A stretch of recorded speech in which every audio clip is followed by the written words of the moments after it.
What's up, friends? This is Casey with This Rent House. Happy Wednesday. I am so excited to be here with you guys. Okay, so today I've got all of my papers to show you. I'm really excited. We are going to talk about the 2019 goal year. What?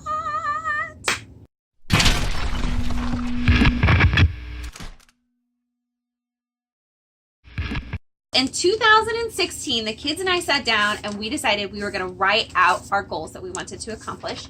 That's this paper right here. And then 17. See it? Is it there? It's all backwards to you guys, isn't it? I apologize. And then here's 2018. So our goals are pretty simple. The things that we made were goals about we wanted to be better about reading books. So we were intentional about our numbers. We were intentional about our finances. Everybody set a savings goal. We set vacation goals, and then that ended up kind of becoming like our summer bucket list, I guess. And then we also set a personal goal of reaching out to the homeless. And so we put how many homeless people we wanted to reach out to. That was our goals for 2018.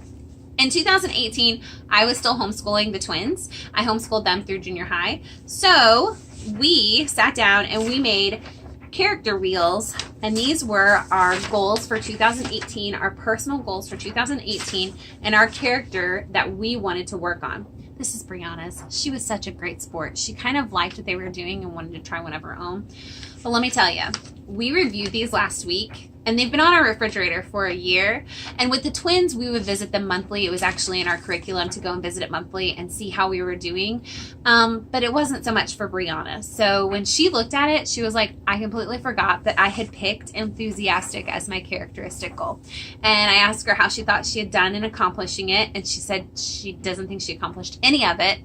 And when I asked each of them to start thinking about what kind of character goal they wanted to do for the following year, for 2019, she said she's just going to redo that one. And I'm tempted to tell her, just pick something different, something that you would want to do. So my characteristic goals for 2018 were to be an encourager, a better encourager. So I have in the middle of my wheel, I had put that I wanted to be a better encourager for my family, for my coworkers, and for my students. And then all the little spokes that come off were ideas for me to use to be a better encourager. So some of them were like call a friend every week, leave love notes for the family, be present, send birthday cards, sing more songs out loud, read books that make me happy, think happy thoughts, and laugh more. Pretty easy, right? So now what I'm going to talk to you guys about is actually setting goals and how to accomplish them. Goals are awesome. I love it when people set goals, but I want to hear how you're going to accomplish those goals. And the how to accomplish those goals are actually called objectives. So for example, I work in a world of public health, and I have a lot of individuals who like to talk to me about their weight loss. Being the health educator, it's kind of in my role. So I'll have people that say, Casey, I want to lose 10 pounds this year. Help me lose 10 pounds. Or I want to lose 50, or I want to lose 90, because those are real numbers. Let me give you a quick example of how easily these goals can be accomplished by setting some objectives. One, I would like to lose 25 pounds in the next year. If I had set the goal of 25 pounds, then I would need to say, how am I going to lose those 25 pounds? I'm going to do an hour of exercise 5 days a week, or I'm going to watch my calorie count 5 days a week, or I'm going to meal prep 5 days a week, my breakfasts, my lunches, and my suppers, so I know my calorie count. Those are objectives, and it's okay to do all of them. Maybe I want to meal prep breakfast, lunch, and dinner so I know my calorie count, and maybe I also want to make sure that I'm running and working out 5 days a week. Totally great objectives, but even they need broken down, right? So it becomes a little bit of a task. Get your paper, write it all out. So on the working out 5 days a week, where are you going to work out? Do you have a gym membership? Now it's time to set up that gym membership. Are you going to actually be able to do 5 days a week if you're on the road 7 days a week? Probably not. So make these goals and objectives achievable. First things first. Is it going to actually fit into your day?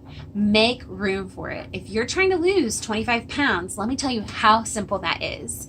Did you know by losing a half a pound every week for 50 weeks, you have lost 25 pounds? But let me tell you, Don't get super excited, because some of you will be 3 weeks into this New Year's resolution or this goal, and you will say, I have only lost 1 pound, or I've only lost a half a pound, and you're super bummed, and you'll go back to the lifestyle that you used to live. So don't do that, because a little bit over a long period of time is going to accomplish big things.